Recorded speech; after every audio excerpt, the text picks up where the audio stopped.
Time now for the front page. This is a digest of news since yesterday's broadcast, and while we are asleep, indeed, 5 Republican candidates hashed it out last night. This report from USA Today. Republican candidates came out swinging against former President Trump, taking stronger jabs at the former president than the last previous debates in a push to cut into his massive polling lead. Governor Ron DeSantis, debating on his home turf in Florida, brought up the poor showing in yesterday's elections. The GOP failed to win the governor's race in Kentucky, lost control of the Virginia legislature, and got walloped on abortion rights in Ohio. He said Republicans were going to get tired of winning, DeSantis said of former President Trump. Well, as we saw last night, I'm sick of Republicans losing. Nikki Haley, who was Trump's ambassador to the UN, said he was the right president when he was elected in 2016, but that GOP voters cannot live in the past. I don't think he's the right president now, she said, singling out billions in debt accumulated under his administration and what she called getting weak in the knees, his waffling support for Ukraine and its war with Russia.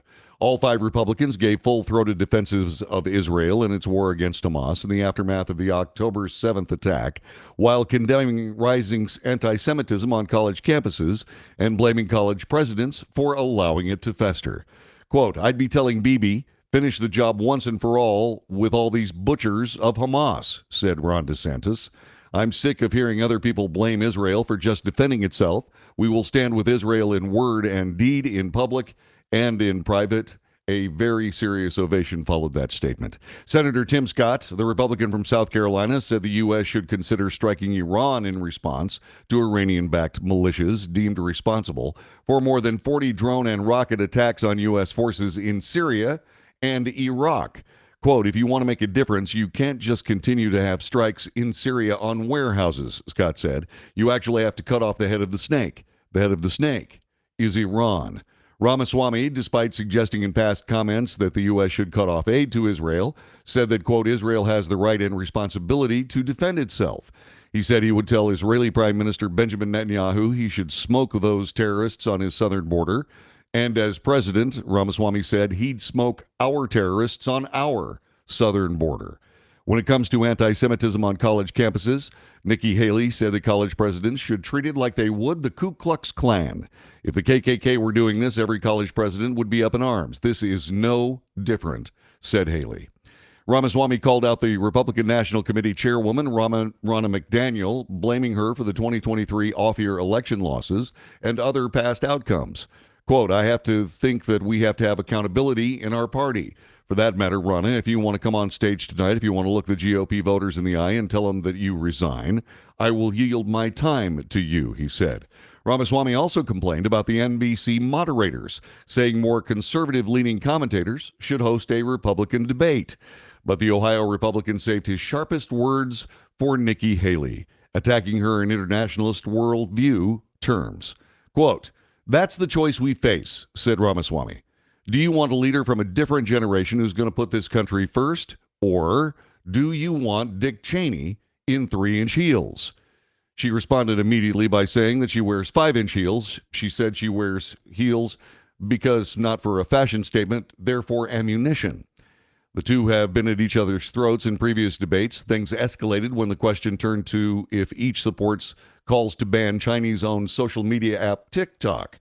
Ramaswamy, who uses the app, called out Haley and called out how Haley poked fun at him for joining the platform earlier in the campaign, but then called out the former South Carolina governor for allowing her daughter to use TikTok.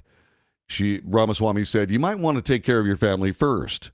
Haley replied, leave my daughter out of your voice. You're just scum, she said.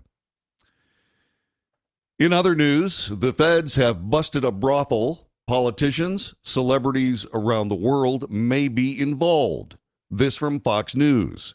Authorities arrested 3 individuals accused of organizing a high-end brothel network that had been in operation since 2020 and whose customers included elected officials, military officers, according to a new indictment.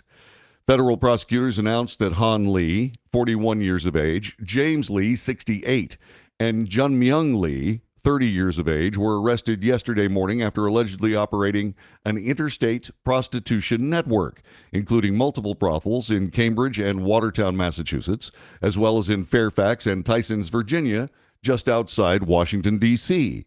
The defendants advertised the prostitution network on 2 websites, which, according to the prosecutors, offered appointments with women in either Boston or East Virginia, listed each woman's height, weight, and bust size with nude and semi-nude photographs.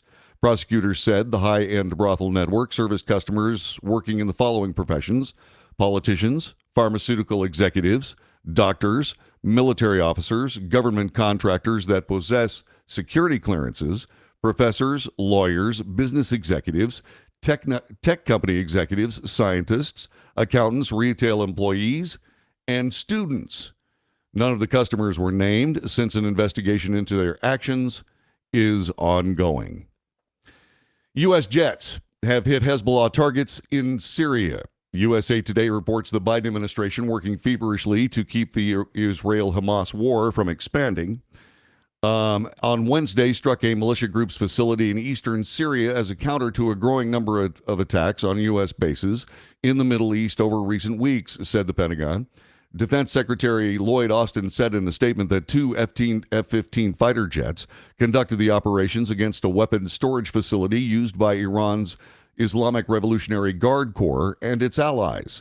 Quote, "This precision self-defense strike is in response to a series of attacks against U.S. personnel in Iraq and Syria by IRGC Quds Force affiliates," said Austin. Earlier Wednesday, Yemen's Houthi rebels shot down a U.S. drone flying in Yemeni airspace. The Defense Department has not commented. A senior U.S. official who spoke to the Associated Press on conditions of anonymity to discuss details not yet made public confirmed the drone was downed and said the military is studying the incident. The World Health Organization said it's also made its second delivery of emergency supplies and medicines to Gaza City's Al-Shifa hospital, despite relentless bombardment.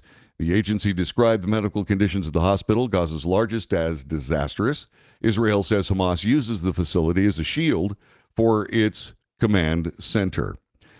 A North Carolina representative is asking for a federal investigation into whether Americans donating money to pro-Palestinian charities are unwittingly sending cash to Hamas. These terrorist organizations are getting millions of dollars from American citizens who think they're giving out of the goodness of their hearts to help people. And what they're actually doing is funding terror. This, according to Representative Greg Murphy, the Republican from North Carolina, speaking to Fox News. Murphy wrote to Treasury Secretary Janet Yellen asking what, if any, plans she has to ensure Americans' charitable dollars do not end up with Hamas and other similar organizations. Representative Murphy also warned that social media could be used to help amplify alleged charity groups that funnel funds to Hamas. With the rise of social media, we've seen countless charitable organizations use these platforms to raise millions of dollars in donations intended to help Palestinian civilians, but yet go other places, according to Murphy. In Justice News, USA Today reports Ivanka Trump's calm testimony, punctuated with an occasional smile, contrasted starkly with her father Donald Trump's combative appearances in the civil fraud trial that will determine whether the Trump organization can continue to operate in New York State. Her testimony echoed those of her father and brothers Eric and Donald Trump, who both testified last week about her unfamiliarity with financial statements about the company that are central to the lawsuit. Her relatively subdued testimony followed a fiery appearance from Donald Trump on Monday, in which he described the New York Attorney General, Letitia James, as a, quote, fraud and hack, and railed against the September ruling of the judge, Arthur Engoron, that his financial statements inflated the value of his assets. Hunter Biden's lawyer in the news today. This from USA Today. Hunter Biden's lawyer, Abby Lowell, sent a letter yesterday to newly elected House Speaker Mike Johnson, asking him to intervene against 3 Republican chairmen who have investigated the president's son and have threatened to subpoena him, his relatives, and business associates. Quote, "We write today to urge you, Mr. Speaker, to use your newly minted leadership post responsibly and ask you to think twice before joining this spectacle," Lowell wrote in a 12-page letter obtained by USA Today. Even in the era of alternative facts, your colleagues' manipulation and disregard for the truth is breathtaking. But Johnson, the Republican from Louisiana, was a high-ranking member on one of the panels, the Judiciary Committee and its subcommittee on weaponization of the federal government, before becoming Speaker, and has participated in those investigations. Johnson has asked pointed questions about Hunter Biden's overseas business deals and the Biden administration. Lowell accused Oversight and Accountability Chairman James Comer of Kentucky, Judiciary Chairman Jim Jordan of Ohio, and Ways and Means Chairman Jason Smith of Missouri of repeating, quote, worn out, false, baseless, or debunked claims. Comer announced November 1st he expects to issue about 24 subpoenas to Hunter Biden, his relatives, and business associates. In celebrity news this morning, the Apple co-founder Steve Wozniak is hospitalized in Mexico City. This happened yesterday. A source from the organizers of the World Business Forum, that was an event he was attending at the country's capital, told CNN en Español. The sources said that Wozniak, 73, was taken to the hospital at 3 p.m. local time after fainting minutes before his participation at the event.